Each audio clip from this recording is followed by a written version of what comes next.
मित्रों नमस्कार, आप देख रहे हैं गंभीर न्यूज और मैं हूं संजीव गंभीर। आप सब भी आदर से लाते हैं। हालांकि मेरे दोस्त थे, मैं तो हमेशा प्रदीप कह के उनको पुकारा, लेकिन वो इतने सम्मानित थे कि हम भी अगर उन्हें आदरणीय कह के पुकारेंगे वो कम होगा। उनके साथ मेरा एसोसिएशन करीब 50-55 साल का रहा। जब वो हाई स्कूल में थे तब वो सुभाष नगर ही रहते थे, उनके फादर रेलवे में थे और मैं भी सुभाष नगर रहता था। तब से मेरा उनका जुड़ाव रहा। हम लोग ने LLB भी हाई स्कूल सन 70 में पास किया। इंटरमीडिएट में हालांकि वो बायोलॉजी में चले गए थे, मैं मैथ साइड में चला गया था, लेकिन वो भी हमारा साथ ही रहा उस समय भी। BSc भी हम लोगों ने साथ साथ किया, हालांकि उन्होंने बायोलॉजी और केमिस्ट्री से किया और मैंने PCM ग्रुप से किया। उसके बाद LLB में हम लोग फिर क्लासमेट रहे और LLB भी हम लोगों ने साथ साथ सन 77 बैच से क्लियर किया बरेली कॉलेज से। इस दौरान कोई भी व्यक्ति के सामने पढ़ाई में जितनी हार्डशिप आ सकती थी वो सब उनके सामने आया करती थी। उनके फादर रेलवे में स्टेशन मास्टर थे, लेकिन वे इंतहा ईमानदार, धार्मिक और सज्जन पुरुष।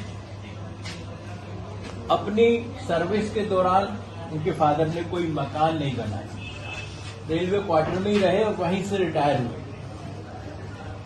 और आप समझ सकते हैं, अच्छा बड़ा परिवार था, सब बच्चों को पढ़ाना, और सबके बीच डे साहब ने अपनी पढ़ाई की। प्रारंभ में उनकी इच्छा मेडिकल साइड में जाने की थी, लेकिन नहीं जा सके और फिर LLB करा उन्होंने। और मुझे अब भी ध्यान है कि इवन LLB के समय पर भी कितनी बार ये हुआ कि हम लोग लैंप जला के पढ़ते थे। जनरेटर तब लेना अफोर्ड भी नहीं कर सकते थे और ज्यादा थे भी नहीं, बिजली नहीं होती थी, तो भी पढ़ाई और डिवोशन उनका जारी रहता था। ये नहीं होता था भाई बिजली नहीं है तो आज पढ़ाई नहीं करते। उस डिवोशन ने करते हुए वो LLB तक पहुंचे। इस बीच उन्होंने ट्यूशंस भी पढ़ाई अपने आर्थिक स्थिति को सही रखने के लिए, ताकि पढ़ाई सुचारू रूप से चलती रहे। LLB में जब कंप्लीट हुआ तो हम लोग यहाँ प्रोफेशन में आ गए। प्रदीप डे को क्रिमिनल साइड में इंटरेस्ट था, मैं सिविल साइड में इंटरेस्टेड था।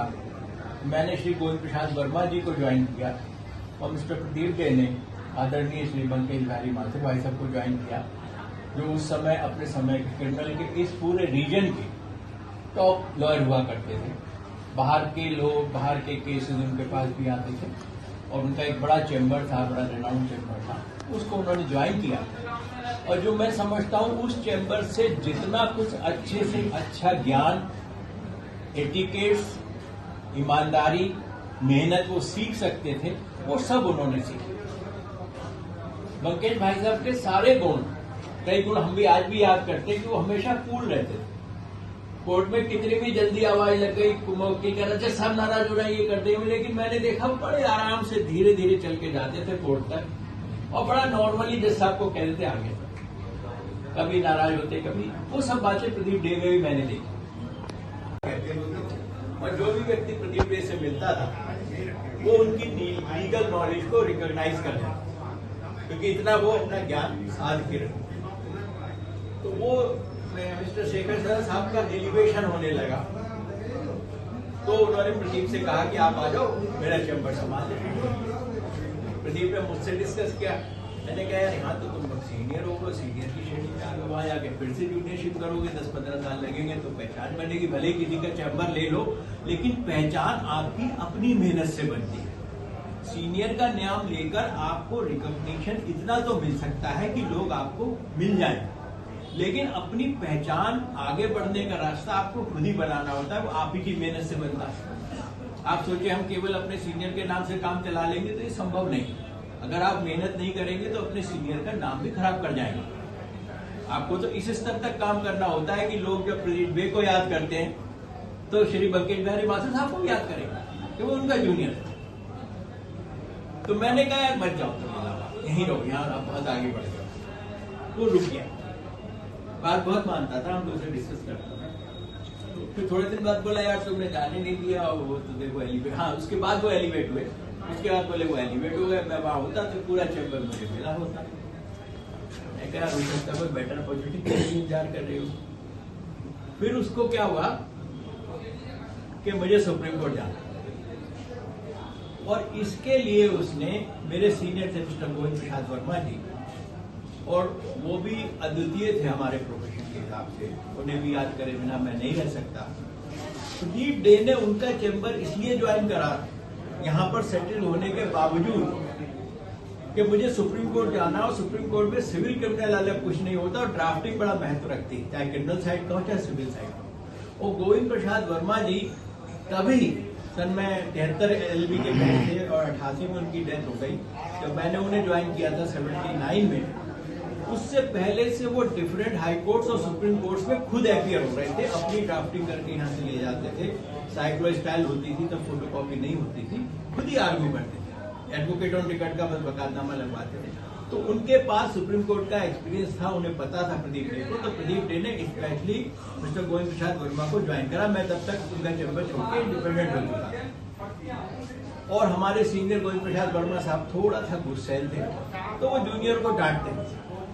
वो डांट भी उन्होंने सही, उनका एम रहता था कि जूनियर बिल्कुल पूरी तरह प्रोफेशन के प्रति डिवोटेड रहे। वो सिर्फ ये कहते थे, भला एक ऐसी रूलिंग है भाई, ढूंढो, अब हम पूरी लाइब्रेरी ढूंढ रहे हैं। और अगर उनसे हमने कोई बात पूछी वर्मा जी से कि साहब ये पॉइंट बता दीजिए, तो पहले वो क्रॉस क्वेश्चन करके ये जानना चाहते थे कि क्या आपने पहले उसे ढूंढने की कोशिश करी अपनी लाइब्रेरी में या नहीं। अगर नहीं की तो वो बताते ही नहीं थे, और डांट लगाते थे कि तुम पढ़ने से भाग रहे हो, पूछ के काम चलाना चाहते हो। तो मैं पीछे पीछे निकल लेता था, उनकी गाड़ी में नहीं, बस में बैठ के पीछे पहुंच जाता। तब सुप्रीम कोर्ट में इतनी रेस्ट्रिक्शन नहीं थी कि पास बनवाइए, आइडेंटिटी दिखाइए। मैं पीछे पीछे वहां जाता था, उनकी बहस सुनता था, नोट बनाता, लौट के आके फिर उनके चैम्बर में बैठ जाता।